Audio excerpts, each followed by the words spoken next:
ఆచి చికెన్ మసాలా.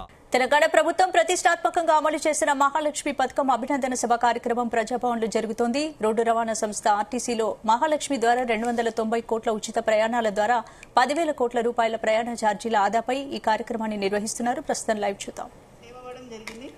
ఈ అమౌంట్ ని నేను మా పిల్లల చదువులకి ఫీజు కట్టడానికి ఉపయోగించుకుంటున్నాను సార్.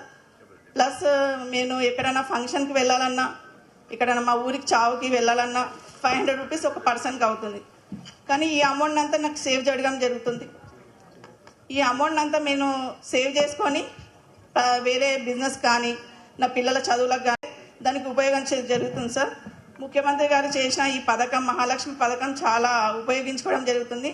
ప్లస్ మా పాప కాలేజ్ ఫీజు కూడా కొంచెం నాకు హెల్ప్ అవుతుంది. బాబు ఫీజు కట్టడానికి కూడా హెల్ప్ అవుతుంది.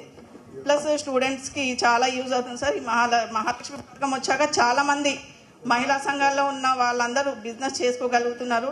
మేము ఎక్కడికైనా టెంపుల్కి వెళ్ళాలన్నా చిన్న చిన్న కోరికలు ఉండేవి, ఎక్కడైనా ముక్కులు ఉండేవి కూడా, చాలా సంవత్సరాల నుంచి ఉన్నావు కూడా ఈ పథకం వచ్చాక మా ముక్కులు కూడా తీర్చుకోవడం జరిగింది సార్. ఇదంతా జరిగినందుకు నాకు చాలా హ్యాపీగా ఉంది. కాబట్టి ఈ ప్రభుత్వానికి మేము చాలా రుణపడి ఉన్నాము. చాలా thank you so much sir, ఈ అవకాశం ఇచ్చినందుకు నాకు మాట్లాడడానికి. రైట్ అమ్మా, ధన్యవాదాలు. Thank you so much. పెద్దలు, తెలంగాణ రవాణా శాఖ ఆధ్వర్యంలో ఆర్టీసీ ఉచిత బస్సు మహాలక్ష్మి సౌకర్యానికి ఆడబిడ్డలకు అండగా నేనున్నాను. ఎప్పటికప్పుడు ప్రతి నెల మహిళలు తిరుగుతున్నటువంటి దాని ఛార్జీలను ఆర్థిక శాఖ మంత్రిగా ఎప్పటికప్పుడు మా ఆర్టీసీకి సపోర్ట్ ఇస్తున్నటువంటి గౌరవనీయులు ఉప ముఖ్యమంత్రి గారు, పెద్దలు శ్రీ మల్లు భట్టి విక్రమార్క గారిని మాట్లాడాల్సింది విజ్ఞప్తి చేస్తా ఉన్నాను. గట్టి ఒకసారి చప్పట్లు కూడా చప్పట్లు గట్టి పడితే మనం ఇంకో కొంత. గౌరవ రాష్ట్ర మంత్రివర్యులు, హైదరాబాద్ ఇన్ఛార్జి మంత్రిగా కూడా ఉన్నటువంటి మిత్రులు పొన్నం ప్రభాకర్ గారికి, గౌరవ రాష్ట్ర మంత్రివర్యులు Panchayati Raj, rural development, women and child welfare మంత్రి గారైనటువంటి సీతక్క గారికి, అట్లాగే గౌరవ శాసనసభ్యులు ప్రేమ్ సాగర్ రావు గారికి, గౌరవ శాసనసభ్యులు రామ్దాస్ నాయక్ గారికి, నగర్ మేయర్ గద్వాల విజయలక్ష్మి గారికి, సునీతా కృష్ణన్ గారికి, రాయల్ నాగేశ్వరరావు గారికి, దివ్య దేవరాజన్ గారికి, అనిత రామచంద్రన్ గారికి, సృజన గారికి, శృతి ఓజా గారికి, హరిచందన గారికి, ఇంకా వేదిక మీద ఉన్నటువంటి ఇతర అధికారులకి, నాయకులకి, అనేక నగరం నుంచి మిగతా ప్రాంతాల నుంచి కూడా ఈనాటి ఈ కార్యక్రమానికి ఇక్కడికి వచ్చేసినటువంటి మహిళా సంఘ సభ్యురాళ్ళందరికీ, అట్లాగే ఆర్టీసీ మహాలక్ష్మి పథకం ద్వారా లబ్ధి పొందుతున్నటువంటి మహిళలందరికీ కూడా, పాత్రికేయ మిత్రులకి అందరికి కూడా ముందుగా నా హృదయపూర్వకమైనటువంటి నమస్కారాలు. ఇందిరమ్మ ప్రభుత్వం ప్రజాప్రభుత్వం ఏర్పడగానే రాష్ట్ర ముఖ్యమంత్రి శ్రీ రేవంత్ రెడ్డి గారు, కేబినెట్ సహచరులు అందరూ కలిసి ఎన్నికల సందర్భంగా మనం రాష్ట్రంలో ఉన్నటువంటి మహిళల్ని మహాలక్ష్మిలాగా గౌరవిస్తూ ఒక పథకాన్ని ప్రకటించాం. ఈ సందర్భంగా వెంటనే మనం దీన్ని తీసుకొని ముందుకు తీసుకొని వెళ్ళాలని చెప్పి సభలో ప్రమాణ స్వీకారం అయిన వెంటనే సభ్యులుగా ఆలస్యం అవుతుందేమో బయటకు వెళ్తే అని చెప్పి ఆర్టీసీ బస్సుల్ని శాసనసభ ప్రాంగణంలోకే పిలిపించి వెంటనే ఈ మహాలక్ష్మి పథకాన్ని ప్రారంభించిన చరిత్ర మీ అందరికీ ఒకసారి గుర్తు చేస్తూ ఉన్నాను. నాగిరెడ్డి గారు ఆర్టీసీ ఎండీగా ఉన్నారు. వారికి బాగా తెలుసు ఈరోజు ఈ కార్యక్రమం ఆనాడు ప్రకటించినప్పుడు అందరూ నవ్వారు, ఇది సాధ్యమా అని. ప్రకటించిన తర్వాత మహిళలందరికీ ఉచితంగా ప్రయాణం చేసే కార్యక్రమంలో భాగంగా ఉచితంగా వాళ్ళు ప్రయాణం చేస్తారంటే ఆర్టీసీ నష్టపోతుందేమో, ఇప్పటికే ఆర్టీసీ నష్టాల్లో ఉంటే మరి మహిళలందరికీ కాంగ్రెస్ ప్రభుత్వం ఉచితంగా ప్రయాణం చేపించి టికెట్ లేకుండా ఆ టికెట్లు ద్వారా వచ్చే ఆదాయం అంతా ఆర్టీసీ నష్టపోతే ఇంకా ప్రమాదం కదా అని కూడా చాలామంది భావించారు. కానీ మా ఆర్టీసీ ట్రాన్స్పోర్ట్ మంత్రి గారు పొన్నం ప్రభాకర్ గారు చాలా స్పష్టంగా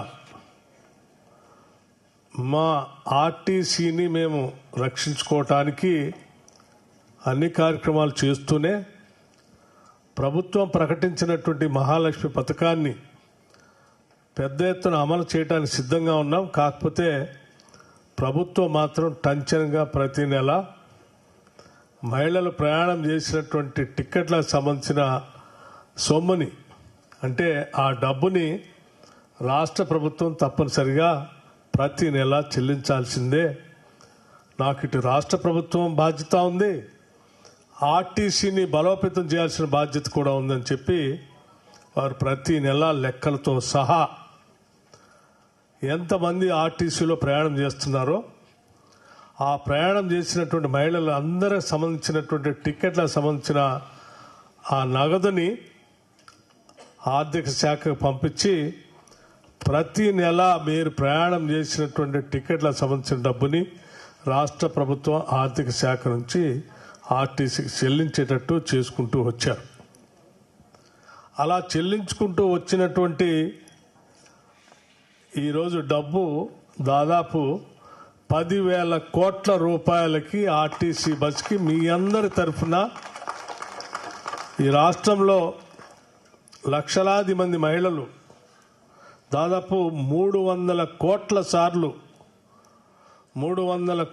సార్లు ఆర్టీసీ బస్సులో రాష్ట్రంలో ఉన్నటువంటి మహిళలు ప్రయాణం చేసినటువంటి దానికి 10,000 కోట్ల రూపాయలు రాష్ట్ర ప్రభుత్వ ఆర్థిక శాఖ నుంచి ఆర్టీసీ శాఖకి మీ ద్వారా చెల్లించినటువంటి సొమ్ము ఇప్పటికీ 10,000 కోట్ల రూపాయలైంది. అంటే రాష్ట్రంలో ఉన్నటువంటి మహిళలకి ఈరోజు 10,000 కోట్ల రూపాయలు ఆదా అయింది. మీరు చెల్లించాల్సింది రాష్ట్ర ప్రభుత్వం చెల్లించింది కాబట్టి ఆ డబ్బంతా మీ దగ్గర ఉన్నట్టే. ఒక 10,000 కోట్ల రూపాయలు ఇప్పటికీ ఆదా అయింది అని అంటే ఆ 10,000 కోట్ల రూపాయలతో పేద మధ్యతరగతి కుటుంబాలకు సంబంధించినటువంటి వారికి ఇది తప్పనిసరిగా ఆ కుటుంబ ప్రయోజనాలకి కుటుంబ అవసరాలకి పెద్ద ఎత్తున ఉపయోగపడుతుందనేటువంటి ఒక ఉన్నతమైనటువంటి అభిప్రాయంతోనే రాష్ట్ర ప్రభుత్వం ఈ కార్యక్రమాన్ని తీసుకొని ముందుకు పోతా ఉంది. ఈరోజు చాలా ధైర్యంగా నేను చెప్పగలుగుతా ఉన్నాను. మరి ఆనాడు నవ్వినటువంటి వాళ్ళకి ఇది సాధ్యం అవుతుందా అని రకరకాల ప్రశ్నలు ఇచ్చినటువంటి వాళ్ళకి ఇది సాధ్యం అవుతుంది అని చేసి చూపించినటువంటి ఈ ప్రభుత్వం 10,000 కోట్ల రూపాయలు మీకు చెల్లించిన తర్వాత మీ అందరితో కలిసి కూర్చొని ఈ విషయాన్ని మీ ద్వారా రాష్ట్ర ప్రజలందరికీ ఇది సాధ్యమే, మహాలక్ష్మి కోసం మనం అనుకున్నది చేసి చూపించామని చెప్పడం కోసమే ఈరోజు ఈ కార్యక్రమాన్ని మీ అందరి సమక్షంలో ఇక్కడ ఏర్పాటు చేశాం. అంటే ఎందుకు చెప్పాలి అని చాలామంది అనుకోవచ్చు. ఎందుకు చెప్పాలి అంటే మేము చెప్పిందల్లా చేస్తున్నాం, చేయగలం, ఇప్పుడు చెప్పేది కూడా భవిష్యత్తులో చేసి చూపిస్తాము అని చెప్పడం కోసమే దీని ఉదాహరణగా ఈ కార్యక్రమాన్ని ఏర్పాటు చేసుకున్నాం. భవిష్యత్తులో కూడా మీరు ప్రయాణం చేసేటువంటి అనేక సందర్భాలు, ఏ సందర్భంలో మీరు ప్రయాణం చేసినా దానికి సంబంధించిన టికెట్లకు సంబంధించిన నగదుని ఈ రాష్ట్ర ప్రభుత్వం ఆర్టీసీకి చెల్లిస్తుందని ఈ సందర్భంగా మరొకసారి మీకు గట్టిగా వాగ్దానం చేస్తూ ఇంకో విషయం కూడా చెప్పదలుచుకున్నాం. కేవలం కోట్ల రూపాయలు ఆర్టీసీ ద్వారా ప్రయాణం చేసినటువంటి ఆదాయమే కాదు, ఎందుకు మేము నమ్మలేనటువంటి వాస్తవాల్ని చెప్పి అవి చేయగలమని చేసి చూపిస్తున్నాం చెప్పే కార్యక్రమంలో భాగంగా వడ్డీ లేని రుణాలకు సంబంధించి కూడా రాష్ట్రంలో మేము సంవత్సరానికి 20,000 కోట్ల రూపాయల లెక్క బ్యాంకు లింకేజ్తో మహిళలకి వడ్డీ లేని రుణాలు ఇప్పించడమే కాకుండా 5 సంవత్సరాలు అయ్యే వరకల్లా 1,00,000 కోట్ల రూపాయలు వడ్డీ లేని రుణాలు ఇప్పిస్తామని చెప్పి మేము వాగ్దానం చేశాం. చేసినప్పుడు చాలామంది సంవత్సరానికి 20,000 కోట్లట, 5 సంవత్సరాల్లో 1,00,000 కోట్లట, ఒట్టి గాలి మాటలు చెప్తా ఉన్నారు. ఇది సాధ్యమా అన్నారు. ఇది తప్పనిసరిగా సంకల్పం ఉంటే సాధ్యం కానిదంటూ ఏది లేదు అని చెప్పి ఇందిరమ్మ ప్రభుత్వం చేసి చూపించాలనేటువంటి ఆలోచనతోనే ఈ రాష్ట్రంలో ఉన్నటువంటి మహిళలందరినీ మనం మహాలక్ష్మిలాగా గౌరవిస్తాం, కొలుస్తాం. తప్పనిసరిగా మనం అనుకున్న లక్ష్యాన్ని చేరటం కోసం ఎన్ని ఒడదొడుకులున్నా చేసి చూపిస్తాం అని చెప్పే కార్యక్రమంలో భాగంగానే ఇప్పటికే 57,000 కోట్ల రూపాయల్ని బ్యాంకు లింకేజ్ ద్వారా మహిళలకు అందించాము. 5 సంవత్సరాల్లో 1,00,000 కోట్లు అంటే ఇప్పటికే 57,000 కోట్ల రూపాయలు అందించాం. ఇంకా భవిష్యత్తులో రాబోయే 3 సంవత్సరాల్లో 1,00,000 కోట్లు కూడా దాటిస్తాం. బ్యాంకు ద్వారా ఇచ్చే లింకేజ్ సంబంధించిన డబ్బుని 1,00,000 కోట్ల దాటిస్తాం. అది 1,50,000 కూడా కావచ్చు, 1,50,000 కూడా కావచ్చు, 57,000 కోట్లు కూడా కావచ్చు. కానీ 1,00,000 కోట్లకు మాత్రం తప్పనిసరిగా వడ్డీకి సంబంధించిన వడ్డీని మాత్రం ఎట్టి పరిస్థితుల్లో చెల్లిస్తాం. ఈ 1,00,000 కోట్లకి చెల్లించాల్సిన వడ్డీ 10,000 కోట్లు అవుతుంది. ఈ 10,000 కోట్లకు సంబంధించి ఇప్పటికే మేము 3,829 కోట్ల రూపాయలు కేటాయిస్తూ 1,329 కోట్ల రూపాయలు ఇప్పటికే రిలీజ్ చేశాం. ఈ సంవత్సరం బడ్జెట్లో 2,500 కోట్లు పెట్టాం. వచ్చే సంవత్సరం 3,000 కోట్లు పెడతాం. ఆపై వచ్చే సంవత్సరం 4,000 కోట్లు పెడతాం. అంతిమంగా 5 సంవత్సరాల్లో 1,00,000 కోట్లకు సరిపోయేటువంటి వడ్డీని 10,000 కోట్ల రూపాయలని చేసి చూపిస్తాం అని చెప్పడం కోసం ఈ సభని మీ ద్వారా తెలియజెప్పడం కోసం చేశాం. తప్పనిసరిగా చేస్తాం. అయితే మేము కోరుకునేదల్లా ఒకటే, రాష్ట్ర ప్రభుత్వం ఈరోజు ఇచ్చేటువంటి ఈ వడ్డీ లేని రుణాల్ని, ఆ రుణాల్ని తీసుకొని మీరు సక్రమంగా వ్యాపారం చేస్తూ ఆర్థికంగా మీరు నిలబట్టినప్పుడే మేము అనుకున్నటువంటి లక్ష్యం నిజంగా సాకారమైనట్టుగా మేము భావిస్తాం. 1,00,000 కోట్లతో పాటు ఇంకో 50,000 కోట్లు కూడా 5 సంవత్సరాల్లో ఈ రాష్ట్రంలో ఉన్న మహిళల చేతులు సర్క్యులేట్ అవుతూ ఉంటే ఆ ఆర్థిక వ్యవస్థే ఒక కొత్త ఆర్థిక వ్యవస్థ ఈ రాష్ట్రంలో ఏర్పడుతుంది. మహిళల చుట్టూ తిరిగేటువంటి అతిపెద్ద ఆర్థిక వ్యవస్థ ఈ రాష్ట్రంలో ఏర్పడబోతా ఉంది. దానికోసం మేము ఇటువంటి నిర్ణయాలు, కఠినమైన నిర్ణయాలను తీసుకోవడానికి రాష్ట్ర ప్రభుత్వం సిద్ధంగా ఉంది. మరీ ముఖ్యంగా హైదరాబాద్ నగరానికి సంబంధించి ఈరోజు పెద్ద ఎత్తున గతంలో మెప్మాలో ఉన్న దాన్ని మళ్ళీ తీసుకొని వచ్చి సెల్ఫ్ హెల్ప్ గ్రూప్స్లో ఈ కార్యక్రమంలో పొందుపరిచి ఈరోజు అర్బన్ సెంటర్స్లో కూడా పూర్తిగా దృష్టి సారించే కార్యక్రమం చేపట్టాం. హైదరాబాద్ నగరానికి సంబంధించి కూడా ఈరోజు పెద్ద ఎత్తున సెల్ఫ్ హెల్ప్ గ్రూప్స్లో మెంబర్స్ అందరినీ ఇందులో చేర్పించి ఈ హైదరాబాద్ నగరంలో కూడా మరీ ముఖ్యంగా మూసీ పరివాహక ప్రాంతంలో నివాసం ఉంటున్నటువంటి వాళ్ళని, స్లమ్స్లో ఉంటున్నటువంటి కుటుంబాలకు సంబంధించి, ఇంకా ఇతరత్ర పేద మధ్యతరగతి కుటుంబాలకు సంబంధించిన కాలనీస్ ఎక్కడెక్కడ ఉన్నాయో చూసి వాటిని టార్గెట్ గ్రూప్గా ఎంచుకొని అక్కడ పెద్ద ఎత్తున సెల్ఫ్ హెల్ప్ గ్రూప్స్ మెంబర్స్గా జాయిన్ చేయించి వారందరికీ వడ్డీ లేని రుణాలని ఈ హైదరాబాద్లో నగరంలో ఇప్పించడమే కాకుండా వాళ్ళు ట్రేడ్ చేసుకోవడానికి కావాల్సిన చిన్న ట్రేడ్ చేసుకోవటానికి, లేకపోతే మీడియం అండ్ స్మాల్ ఇండస్ట్రీస్ పెట్టుకోవటానికి కావాల్సిన లైసెన్సులు కానీ లేకపోతే ఇతరత్ర ఏ కార్యక్రమం ఉన్నా ప్రభుత్వం ద్వారా ఇప్పించి వాళ్ళందరినీ వ్యాపారస్తులుగా మార్చాలనేటువంటి ఆలోచనతో ఈ రాష్ట్ర ప్రభుత్వం ముందుకు పోతా ఉంది. హైదరాబాద్లో ఇది ఒక వెల్లువలాగా, ఒక మూమెంట్ లాగా ఈ సెల్ఫ్ హెల్ప్ గ్రూప్ సంబంధించినటువంటి వ్యవస్థను ముందుకు తీసుకొని పోవాలని ఆలోచన చేస్తూ ఉన్నాం. మేము చాలా సందర్భాల్లో హైదరాబాద్ నగరంలో చూసాం.